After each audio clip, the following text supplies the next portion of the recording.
Like, subscribe, and share to Voices of Linden TV.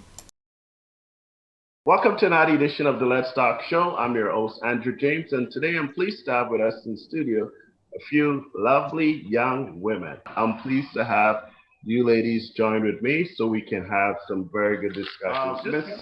Florence, through your own lens, what are some of the issues that affect women? Recent report coming out from Guyana reveals that 1,662 domestic cases of violence against women were reported last year, with a total of 894 charges being put before the courts. Well, I just want to say it's not just Guyana. Actually, in this pandemic, we have the same issue here in the United Kingdom. There are more cases of sexual abuse, sexual assault, domestic abuse, all sort of abuse that are being directed against women, especially women. It goes to men too, but mainly women. And so my concern, I'm concerned about it. I'm not a lawyer, but I am a counselor. And when I was in Guyana and Antigua, I was a domestic violence, what we call it, on the telephone. I used to do it on the telephone, you know. I was on that line, and it's always at the back of my mind. When we reported a case to the police in Antigua, I was part of that report, and we did mention that the woman was being abused. They didn't do anything about it, and the woman died. She was killed. And so it's something that, as I said, it's always at the back of my mind. How can we protect our women? And one of the things I can say to young women is to pray a lot and ask the Lord to protect you, to keep you, because it doesn't only happen outside of the workplace. There are cases of sexual harassment in the workplace, and some people, because they want to move up the ladder, they take it for granted, and they think, well, it's a norm, and so they just allow it to pass by. But it's time women stand up and talk for their rights. And I just want to say to our young women, I'm glad all of you are young. I'm the eldest here, so I can be like your mom or your grandmother, whichever one you choose. I just want to say to you, value yourselves. And I'm glad, one of the good things coming out of the pandemic is that nobody could hug anybody. So, and that's a very good thing. The pandemic in itself is very bad because so many people are dying. But then because nobody could hug you, no gentleman could say he was just hugging you, because you can't touch anybody. And it doesn't just go for gentlemen, because nowadays the world has changed. So even women, but value yourselves. Value yourself. Don't let anybody undervalue you, because you are valuable to God. I just want to say, whatever you are doing, just forge ahead with it. Don't allow anybody to discourage you from what you're doing. I've set up a lot of organizations in my lifetime, and they're all doing well because I believe in helping people. I want to remind you, it is a man's world, and it doesn't matter what we do, even though we are shouting very loudly, and they are hearing us, but it still takes. You still have to work through the men to get certain things done. And so I remember when I was younger and when I got involved in our church, we have what is called women's ministry. When I got involved, as far as I was concerned, we don't need the men to do this, and we don't need the men to do that. And, that's what people used to say. And I used to say the same thing. But then I realized that we do need each other. And don't be afraid to work through the men, because they have more avenues than us, whether we like it or not. We are happy to have the first vice president being a woman. So that's a good thing for the whole world. But in spite of that, it's still a man's world. And so work with them, don't work against them, because when you can work with them, you get a lot of things done. I can tell you that from experience. I also want to say, make education one of your main goals in life. And Wendy has produced a book. Congratulations to you, Wendy. I don't know when I will produce mine, but I know I need to, because yesterday I was preaching and everybody saying, where are your sermons? Can you put them in a book? And Jules listened to my sermons. So he knows what I'm talking about. But make education your goal in life. Listen to me. As I have friends who said, how come you don't have a doctorate yet? And the reason is because I did not have that opportunity. You know, my family, well, we were poor, but the thing is, if I was living in Britain, I would have had a doctorate at a very young age. I don't have it yet, but that doesn't mean I wouldn't get it, because at my age, I'm still aiming to do that. I have my master's. I have two bachelor's degrees, but one of these days I will say to you, you know what? I have my doctorate. You don't let anybody ever stop you from doing what you want to do, because you're never too old to learn, and have an open mind, because when you have an open mind, you can learn a lot. And for those of you who are teachers, I think I know Chaka is a teacher, but for those of you who are teachers, you will know this as you teach your students. Don't ever think that if your children challenge you, listen to them, because we live in a technical world, the world where the children go on the internet and they can learn more than us. So listen to them. And those are the things I would like to say to you. Love everybody, pray a lot, care for each other. It's nice being on this forum. Whatever you can do to make life better, even if it's a little thing in your small corner, do it. And just ask God to keep you safe, because we are very unsafe because of this mysterious virus. Those are my words to you today, and may God bless all of you. Thank you, Ms. Florence. Thank you. Forever will be grateful for all your contribution and, of course, your wisdom.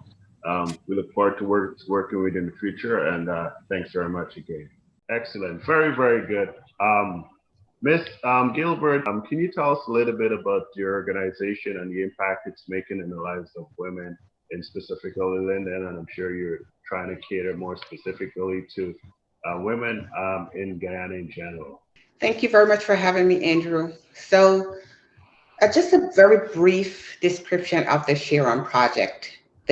Actually, the charitable initiative is called the Shellon Project, and it's done as a legacy project for my mom initially, but I would like to say that it's equal part legacy, empathy in action, and paying it forward. So what do I mean by all of that? It simply means that we provide groceries to single mother households in Linden, and we've been doing this since January 2020. So we collect the recipients, as we call them. We take them grocery shopping, 1 month's worth of groceries, and then we drop them back home. That's the essential, that's the essence, that's the base of the Shellon Project. Why we're doing it is because, for me, I grew up in a single mother household. My mom had 8 kids, and she had to provide for us, and she struggled. But one of the things that she made sure is that she made sure that we were protected and that we were provided for. But one of the things that stuck out to me, it really made an impact on me, is that the help that the people in the community offered during those tough years. To me, that is actually the template of the Shellon Project. So that's the paying it forward part. I want to be able to help someone as someone helped me during those times. I believe that once you have reached a certain status in life and you've gone through things that you were helped with, I think it's up to you, that the onus is on you as an individual to help others. So that's what that we're doing with the Shellon Project. The Shellon Project is named after my mom, because we nicknamed her Shellon just because every time me and my siblings give her anything, she would share 2/3 of it and keep 1/3. So hence the name Shellon. So that's what we're doing. We started a year ago. So far, we've supported 14 families, and we hope to continue to do so. The thing with it is that the impact that I wish to see happening, I wish to create a if I can use the term of a ripple effect, where it's not only myself giving, but people will see the giving and also be motivated to give to others in the community. Right now, we are focusing specifically on single mother households in Linden, but it's our hope that we can expand to the rest of Guyana and parts of South America Very eventually. good. Very good and very good. Thank you so much for sharing with us. Quick question, if I may. For someone wanting to donate to your organization that you have going, do you have a website, first of all? And second of all, for someone in Linden who's in need of food products or supplies and groceries, some single mom, how can they go about getting in contact with you and getting their requests known? It being someone that's struggling and they don't want everyone to know, is there a way for them to contact you and seek that help? And if that's the case, can you let us know, please? And also, if you're looking for volunteers, how do they get in touch with you? All right, so everything is on the website actually. So it's sharonproject.org. It's on the website. There is a form that you actually fill up. So we have three options. We have the options to nominate someone, and that is what has been happening most, I would say, throughout the entire tenure of the program. People have just been nominating others. So, for instance, we have our January 2021 recipient. She was seen on Facebook requesting help, and so someone saw that and nominated her, and we reached out to her and was able to buy groceries for her. So people are nominating. The other option is to nominate yourself. And the other option is, again, if you see someone that you know someone that might need the help, you might not nominate them per se, but you can reach out and just let me know. You can contact me through the email. It's sharonproject.org. It's all on the website, and you can just contact me through the website.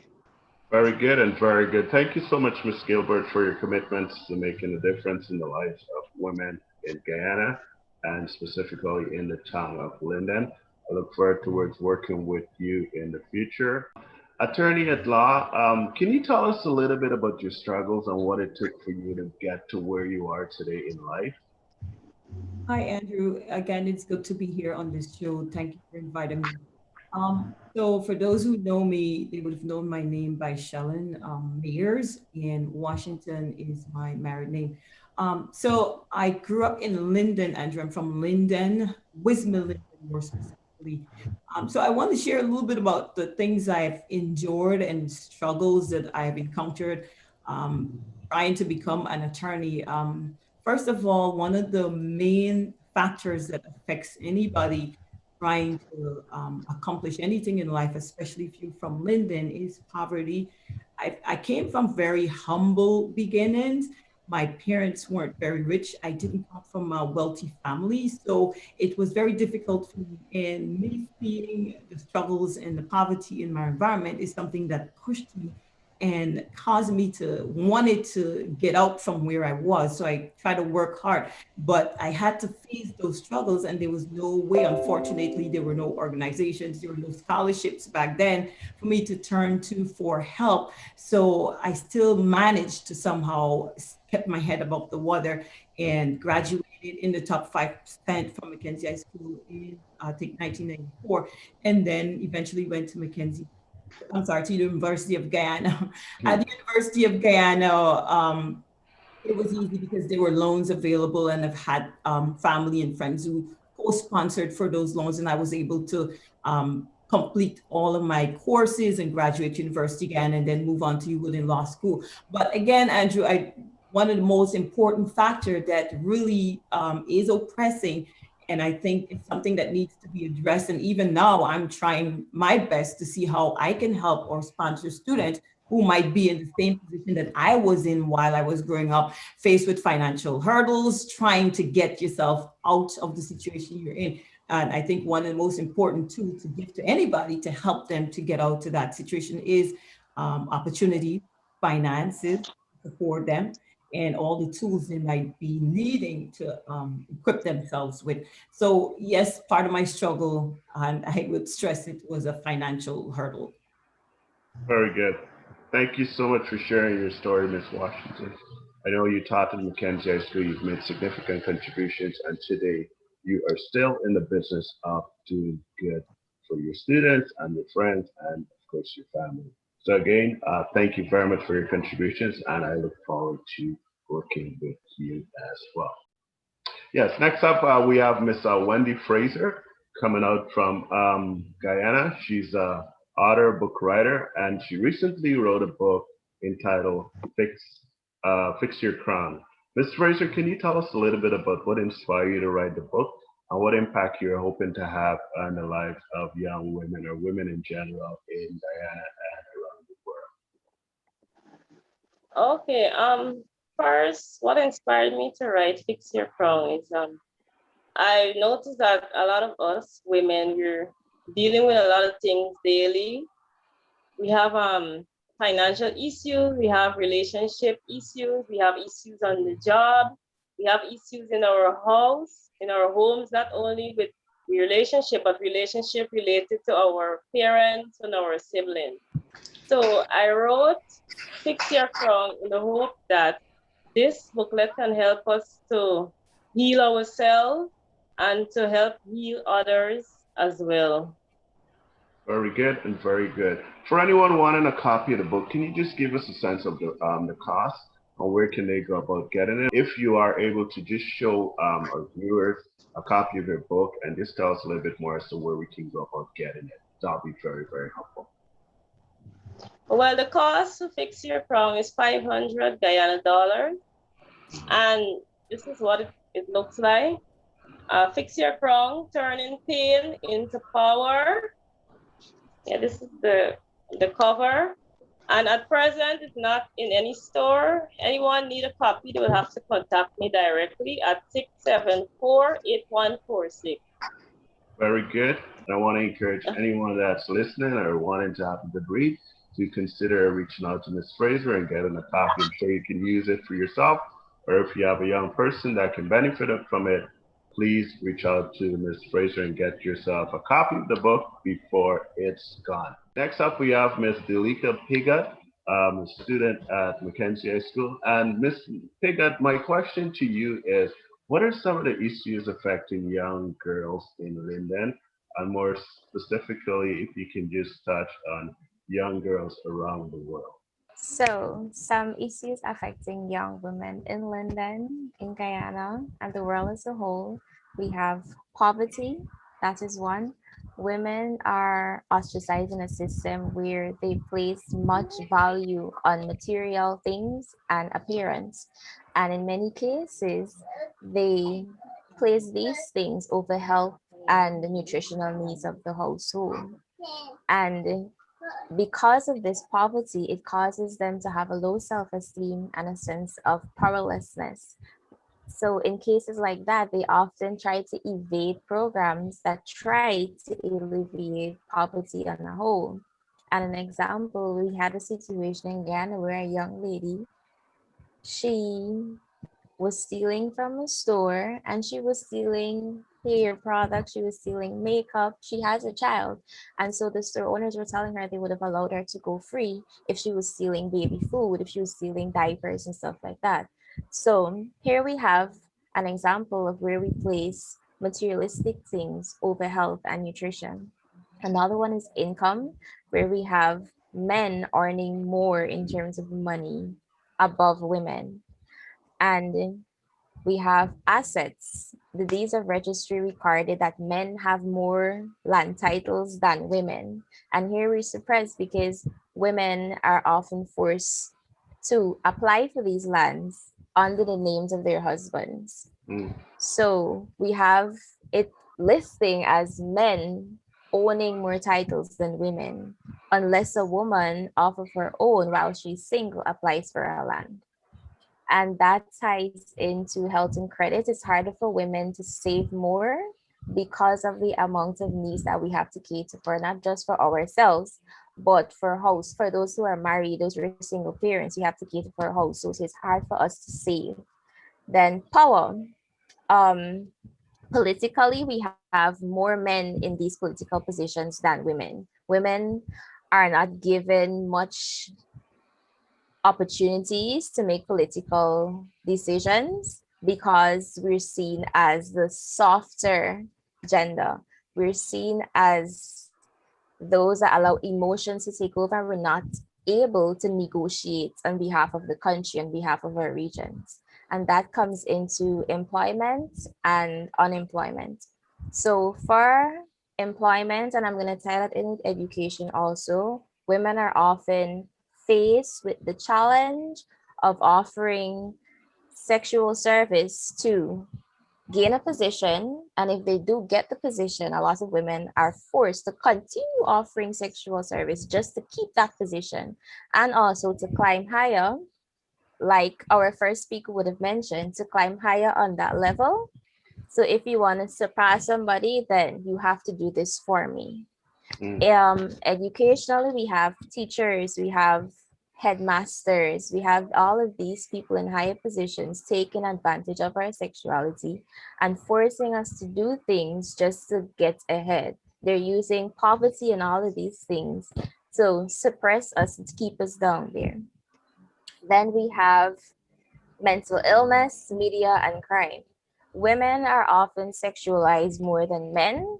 We are given boundaries as to how we should speak. If we speak too soft, we're saying, okay, you're being sexual, you're flirting.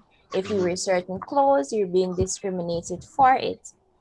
In the media, if you post a certain picture, you're being attacked for it. So we have all of these limits. We're victims of more rape, robbery, kidnapping, trafficking, physical abuse, harassment. We're victims of these crimes more than men are. Yes, men are affected, but women are mostly affected. And all of these may lead to mental illness. So women are also victims, and we have the higher level of mental illness worldwide. Depression, low self-esteem, insomnia, self-harming. And all of these are issues that women in general will experience and are currently experiencing right now. Very good and very good. It's so nice to hear from our young people, of course, our young Miss Piggot. Thank you for your contribution. You left me without words, and I'm sure some of our panel members here are probably scratching their head with some of the statements you made. But I want to thank you for bringing it to light, it being a positive space that we're trying to harbor, whereby individuals can come and express themselves without being fearful of whatever ramifications is going to be. And it being that we want to provide a positive space where we can continue to have these conversations. I want to add something to what Delica said. I hope I said your name. I recently I work in an industry where I work by myself. I'm out in the public a lot. And I recently had a situation where I guess for want of a better word, someone was kind of like stalking me. And it's quite shocking. I think, Andrew, I shared this with you, where it's our own women that sometimes are the ones that are kind of having this impression. One of the comments that were made to me, well, you're always smiling and you're always like, you don't realize how you're coming across. Maybe he saw you one time. Maybe that's why he needed to follow you around like that. So that's the thing. I don't think we realize that we're doing it to each other.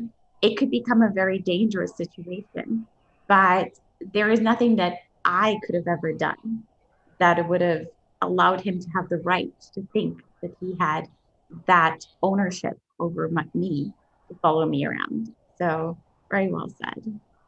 Very good. So is it fair to say people or women, females who are more pleasant and easygoing and simple could be deemed as targets? You just honestly don't know, but yeah, you're right. I mean, a smile is supposed to be one of the most genuine things that we as women, I find, own more than ever. It's part of our essence of who we are. But to use that against us, Okay, Miss Washington, I know you're a practicing attorney. Any contributions you want to make based on some of the statement coming out from Miss Piggot, a young student out of the community of Linden? Yes, absolutely, Andrew. I would like to comment on something Ms. Piggot said. I've been an attorney since 2003, practiced in Guyana, and I'm very familiar with the laws there and the culture there. Even though I've been practicing in New York, the state of New York, consistently since 2008 to present. I am a personal injury attorney. So back to what Ms. Piggot mentioned about the sexual exploitation. This is something that needs to be addressed in Guyana. It happens everywhere, of course. If we come together, if people, women come together, bond together, form groups, form organizations to help to lobby, to change the laws, and then they hire attorneys or they corroborate with attorneys to help to press the system so that if somebody commits such an offense and a person goes to those organizations, that person would be prosecuted. They will face the consequences for what they do. I think women on a whole, we need to be protected from exploitation, from sexual violence, and from this type of situation that Ms. Piggot mentioned, having to sleep with somebody to advance yourself educationally. In this day and age, that should not be happening, but it's up to us and it's up to the generations after us to take steps to rectify this type of behavior. Let the change start with us. Let me piggyback to Ms. Seetram. Armina, can you tell us through your own lens, what does women empowerment mean to you? I strongly believe that when a woman recognizes her own value, her own self-worth, it made me think of Wendy's book. You know, when you're looking to validate outside, honestly, we need to validate inside. We need to validate ourselves. We need to have that belief that we're capable of, you know, paving our own path, that there's nothing that we cannot achieve on our own, that we're free. We're free to be happy. We're free to smile. We're free to just choose to do whatever it is that we think that we want to do. And so when we are able to recognize that within ourselves, because nobody can really give it to us, you know, for it to happen, it's like a chain reaction. We have to see it within ourselves. And once we become empowered, then amazing the impact that we'll start to have on other people. And then, like Juan said, you start to join organizations because now it's a group and you're becoming bigger. And with that group is where we start to impact the entire social atmosphere, because it's going to impact everything politically, psychologically, socially, economically, and educationally. And when that stuff starts to happen, it's not only going to do good for ourselves, but for everybody else. So there is always a fight, because I actually went and spoke to my sister who's 21 and my daughter who's 12.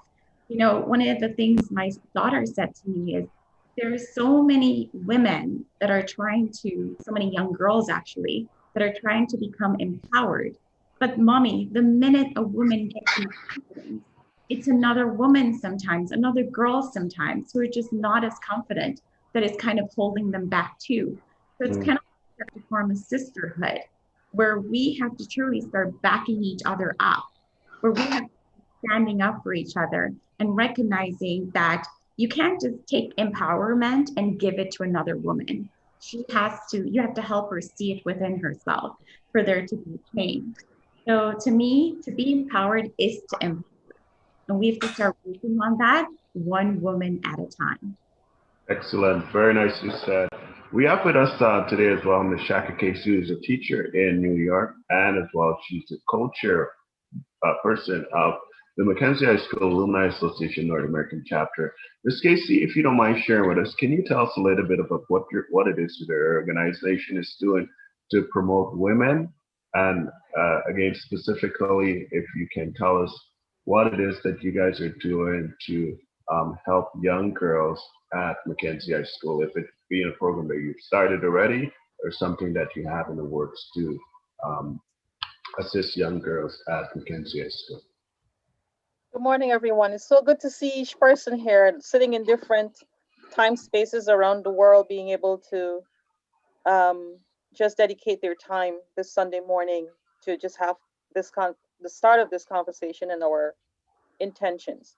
The organization's premise is huge because we are so excited about helping and supporting so many things in and around Linden, specifically Mackenzie High School. And we've started quite a few initiatives, as you've seen on the internet. And as it relates to women, our role is to highlight all of the issues that we've discussed on this panel for the morning. And the beautiful thing is that for change to come, a conversation has to be started. And I think we've started that conversation.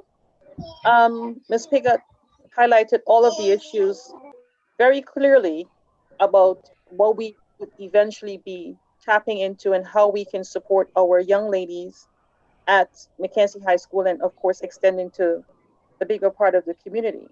And as Ms. Washington shared, we have to be organized if we want to see change. One person can do it, but when it's done collectively and in an organized fashion, people will stop, they will listen, and they will be considerate of what changes need to be made. One of the things that we plan to start, it's already in the pipeline, is the hygiene program for the young ladies at the school. The care packets where each young lady should feel comfortable going to the staff room, to the designated female teacher, to ask for their personal hygiene for the month. No young lady should be absent from school because they cannot afford to get enough supplies for a day. And the initiative is to make sure that each young lady, regardless of how many times she needs it, should be able to go to that teacher and say, "Miss, may I have my supply kit?"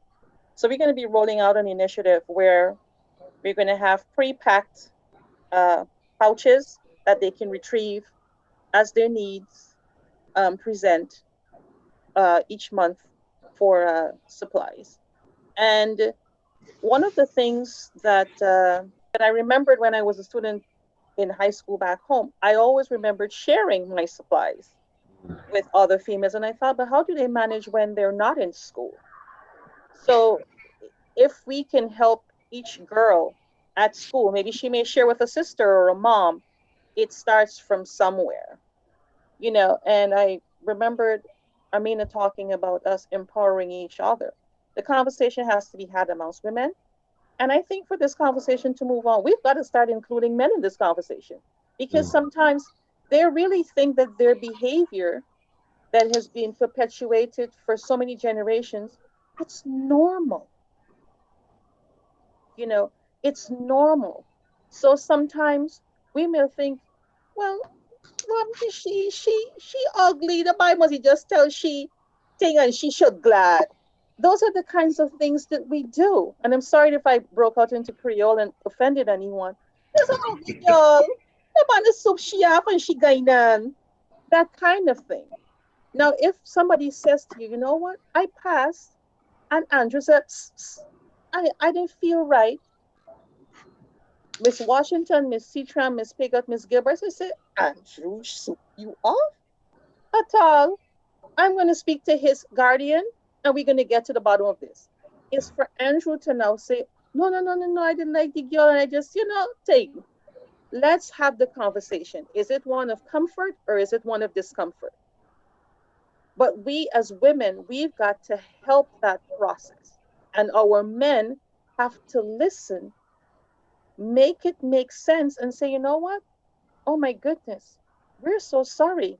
How do we do this? It's a conversation that has to be had, because for too long, it's us against them, and then we have internal fighting.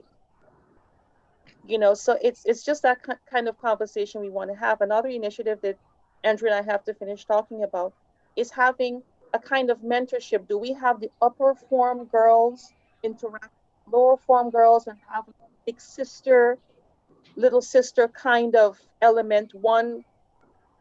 Of course, you always look for categories of the young ladies who are the smartest, the brightest. And I just want us to move away from who's the smartest. You're going to have 5 smart girls in the school, and they are part of everything.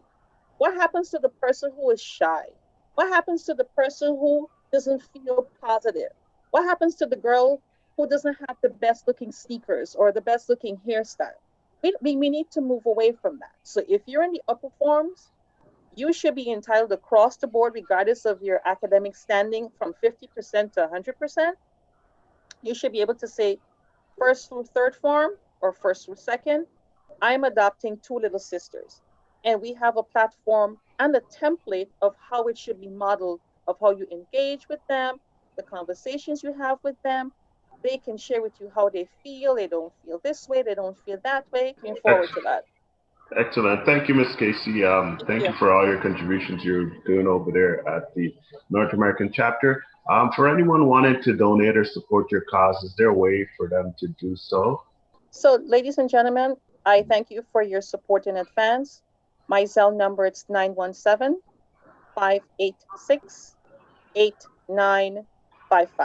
Thank you. Very good. Let's just get on board and support Ms. Casey and folks at the North American chapter, the Mackenzie High School Alumni Association. I thank you for your commitment to helping the group, and I look forward to again continued working with you. Let's piggyback to Ms.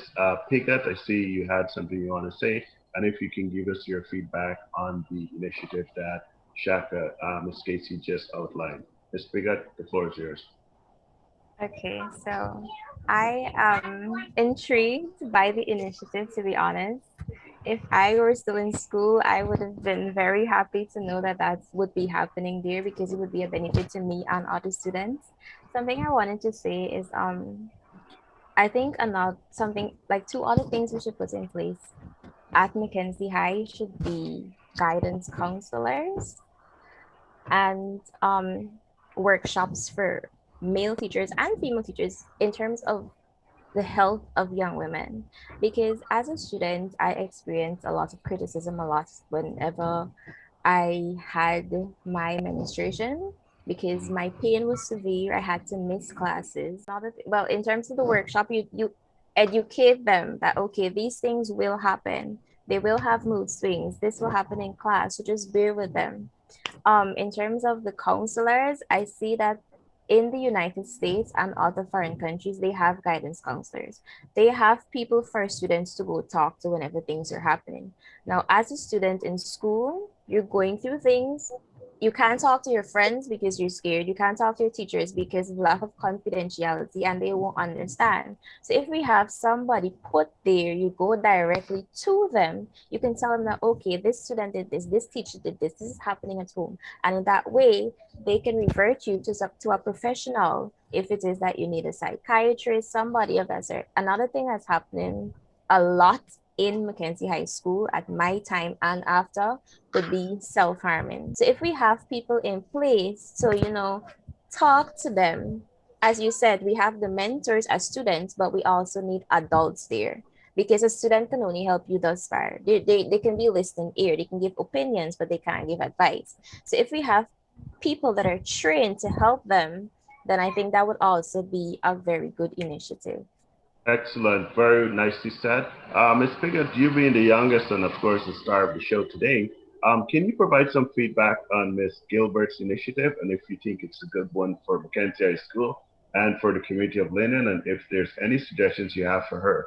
Ms. Gilbert's initiative. I love it. I'm also part of a charitable organization, so I know how beneficial it is to the community and to yourself also because it helps to build you. I think Miss Casey and Miss Gilbert, you guys should make it available in the school so that students can also volunteer, because in that way we would have extracurricular activity to take part in. And for people that may be suffering from low self-esteem, when they volunteer, they can be like, okay, I can dedicate this skill to this. I may not be rich, but I may be good at speaking to somebody, so I'm going to volunteer and do this. So like Ms. Seetram said, empowerment is empowering. So we empower others while we empower ourselves. So Ms. Gilbert, I love the initiative in terms of focusing it into the school, Mackenzie High, and on the broad spectrum. Just make it available where you can bring in volunteers, because volunteers are a huge part of charitable organizations. If you're not able to do something, you have 5, 6 other people that are willing to do it for you. Very good and very good. We're just pushing up against time. Any one of our panel members want to say anything in closing just before we wrap? The floor is yours.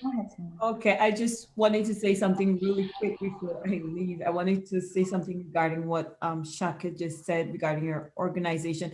I think that's a really great initiative, Chaka, and I did hear you mention about big sister, pairing students with a kind of big sister.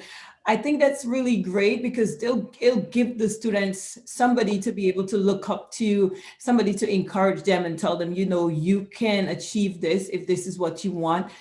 I think if we're pairing, which is a great idea, and I would love to volunteer with that, I think that will work, but we just need to just kind of like analyze each student individually based on their needs before we kind of like pair them. But I think this is not just going to be like, oh, Shellon like Abina, that they're going to match it. No, it's got to be some kind of healthy merging.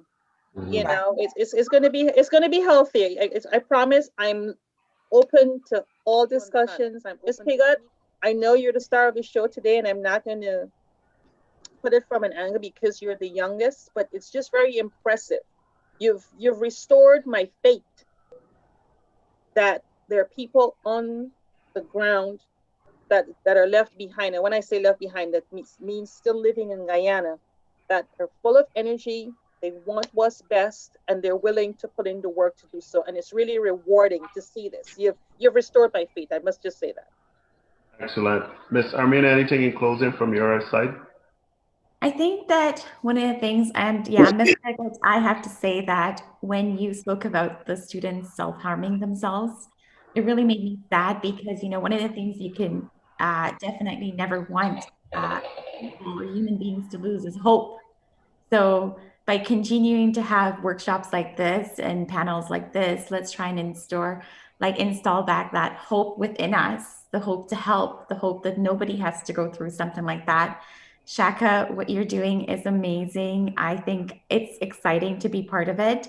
I do a lot of workshops here with my work and also personal, where we're randomly placed with people that we know. And I have to tell you, I think random might not be a bad thing. It's amazing what you learn about somebody else that you completely never thought, right, that you could. So for myself, I think it's just a matter of putting two human beings together, and you just truly don't know what you're going to learn from each other.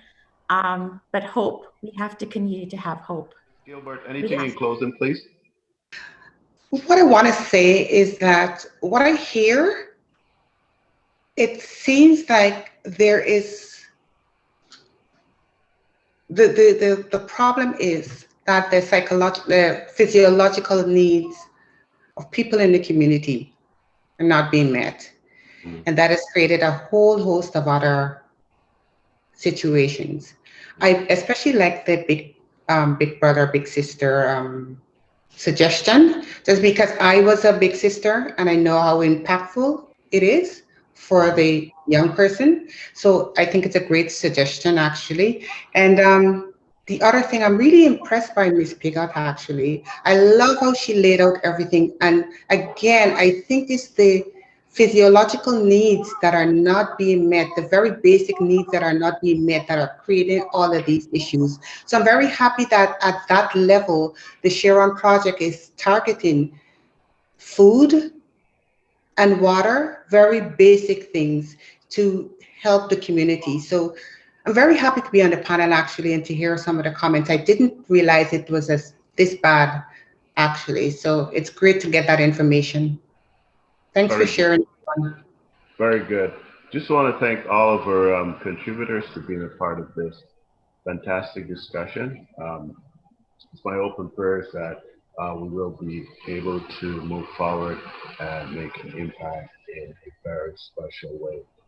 Just in closing, thank you to everyone again for coming on behalf of everyone at the Let's Talk Show, the executive producer, and of course, our team that's working behind the team. Women are the strongest brand of human in every sense of the word. It's my belief that every day should be celebrated as Women's Day. Women have shattered the glass ceilings in many different ways, but there's still a far way to go. Let's come together and support women in every stage of this life. Thank you very much for being a part of this program, and please consider supporting ShareOn project.org. Check out the website and be a part of that great movement. And for the folks at the Mackenzie High School Alumni Association North American Chapter, please support their feminine hygiene program by sending your donation, of course, to 917-586-8955. Thank you very much for listening to this program. And ladies, it's not only today, it's every day. You should celebrate you. We should celebrate each other. Thank you for having us, Andrew, and thank you, Chaka. Thank you, everyone. Thank you very much, Ms. Piggot. All right. Very good. Everybody. And Thanks, everybody. I do have to say thank you for sharing your truth. We need more and more to do so. Very good. Together we can make a difference. Good night, everybody.